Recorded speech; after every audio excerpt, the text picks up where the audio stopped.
Perkenalkan, saya Belvian Nyobel. Saya dari kelompok 1 dan kelompok kami ingin mempresentasikan materi bab 5, yaitu mewaspadai ancaman terhadap kedudukan negara kesatuan Republik Indonesia. Indonesia mempunyai karakteristik wilayah yang unik, yaitu sebagai negara kepulauan terbesar di dunia. Hal itu memberikan konsekuensi bahwa keanekaragaman atau kebinekaan merupakan sebuah hal yang tidak bisa dihindari dalam kehidupan bangsa Indonesia yang meliputi kebinekaan suku bangsa, bahasa, adat istiadat, dan sebagainya. Kebinekaan yang terjadi di Indonesia merupakan sebuah potensi sekaligus tantangan.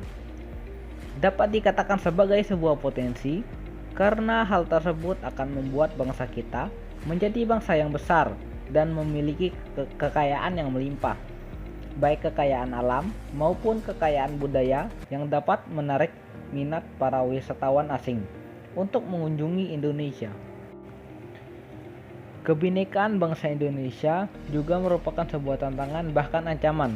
Dengan adanya kebinekaan tersebut, mudah membuat rakyat Indonesia berbeda pendapat yang dapat membuat emosinya lepas kendali. Mudah tumbuhnya perasaan kedaerahan yang sempit yang sewaktu-waktu dapat menjadi ledakan yang mengancam integrasi nasional atau persatuan dan kesatuan bangsa.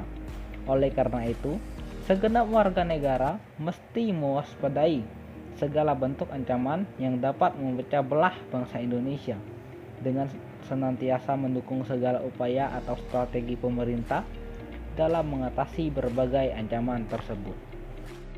Perkenalkan, saya Dava Falah. Di sini saya akan menjelaskan mengenai bagian A, menelaah ancaman terhadap integrasi nasional.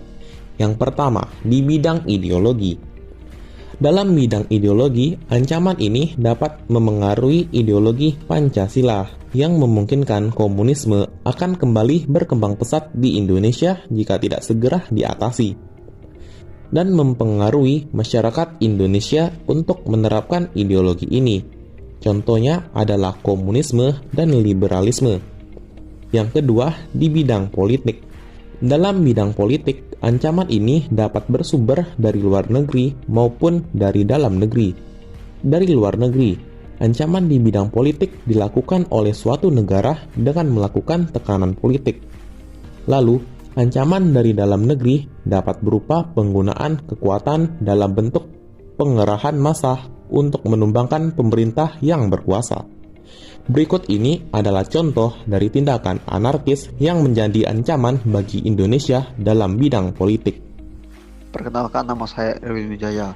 3. Di bidang ekonomi, dampak negatif globalisasi untuk perekonomian Indonesia adalah sebagai berikut. A. Barang-barang lokal kalah bersaing dengan barang-barang luar negeri.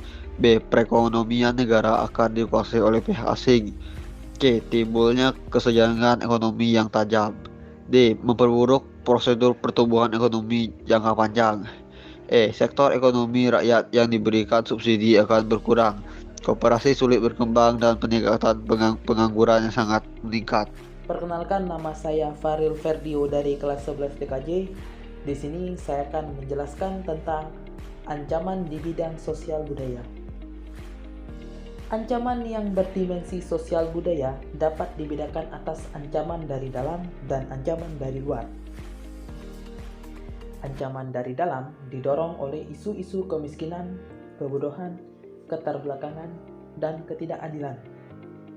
Isu tersebut menjadi titik pangkal timbulnya permasalahan seperti separatisme, terorisme, kekerasan, dan bencana akibat perbuatan manusia. Isu tersebut akan mengancam persatuan dan kesatuan bangsa, nasionalisme, dan patriotisme. Ancaman dari luar timbul sebagai akibat pengaruh negatif globalisasi, di antaranya sebagai berikut. A. Munculnya gaya hidup konsumtif yang selalu mengonsumsi barang-barang dari luar negeri. B. Munculnya sifat hedonisme, yaitu kenikmatan pribadi, dianggap sebagai suatu nilai hidup tertinggi Hal ini membuat manusia suka memaksakan diri untuk mencapai kepuasan dan kenikmatan pribadinya tersebut, meskipun harus melanggar norma-norma yang berlaku di masyarakat, seperti mabuk-mabukan, pergaulan bebas, foya-foya, dan sebagainya. C. Adanya sikap individualisme, yaitu sikap selalu mementingkan diri sendiri serta memandang orang lain tidak ada dan tidak bermakna. Sikap seperti ini dapat menimbulkan ketidakpedulian terhadap orang lain. Misalnya sikap selalu menghardik pengemis, pengamen, dan sebagainya. D. Munculnya gejala westernisasi, yaitu gaya yang hidup selalu berorientasi kepada budaya barat tanpa diseleksi terlebih dahulu, seperti meniru model pakaian yang biasa dipakai orang-orang barat yang sebenarnya bertentangan dengan nilai dan norma-norma yang berlaku. Misalnya, memakai rok mini, lelaki memakai anting-anting, dan sebagainya. E. Semakin memudarnya semangat gotong royong, solidaritas, kepedulian, dan kesetiakawanan sosial.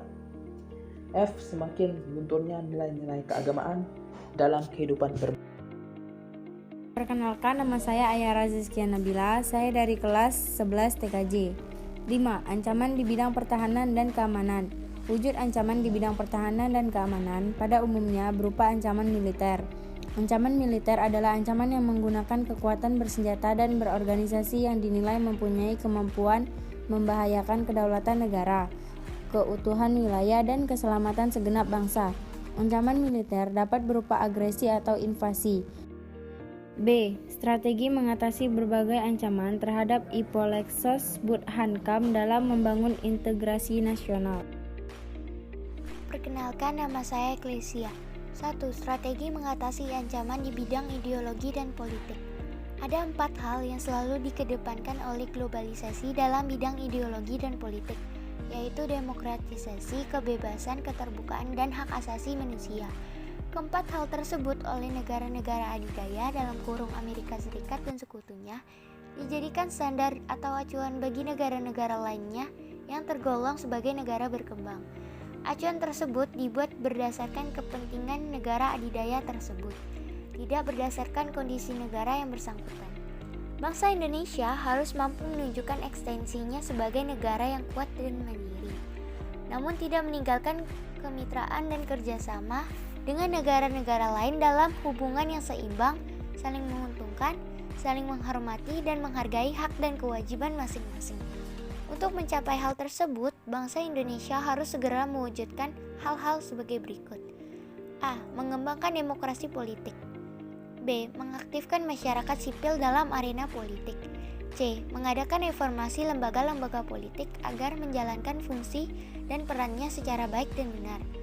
D. Memperkuat kepercayaan rakyat dengan cara menegakkan kepemerintahan yang bersih dan berwibawa.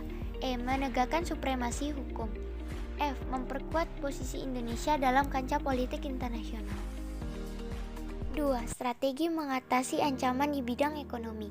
Sistem ekonomi kerakyatan merupakan senjata ampuh untuk melumpuhkan ancaman di bidang ekonomi dan memperkuat kemandirian bangsa kita dalam semua hal. Untuk mewujudkan hal tersebut, kiranya perlu adanya diwujudkan hal-hal di bawah ini. A. Sistem ekonomi dikembangkan untuk memperkuat produksi domestik bagi pasar dalam negeri sehingga dapat memperkuat perekonomian rakyat.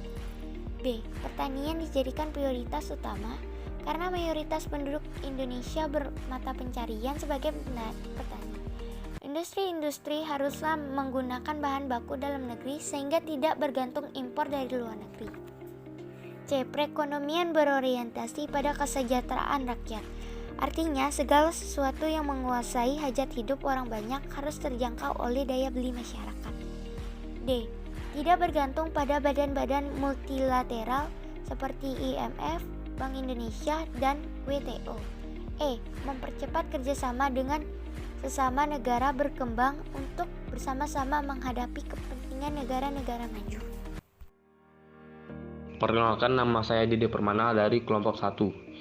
3. Strategi mengatasi ancaman di bidang sosial budaya. Bangsa Indonesia harus selalu berusaha memelihara keseimbangan dan keselarasan fundamental, yaitu keseimbangan antara manusia dengan Tuhan, keseimbangan kemajuan lahir dan kesejahteraan batin. 4. Strategi mengatasi ancaman di bidang pertahanan dan keamanan. 1. Kerakyatan kerakyatan yaitu orientasi pertahanan dan keamanan negara diabdikan oleh dan untuk kepentingan seluruh rakyat. B. Kesemestaan yaitu seluruh sumber daya nasional didayagunakan bagi upaya pertahanan. C. Kewilayahan yaitu gelar kekuatan pertahanan dilaksanakan secara menyebar di seluruh wilayah negara kesatuan Republik Indonesia sesuai dengan kondisi geografis sebagai negara kepulauan. Sekian, terima kasih.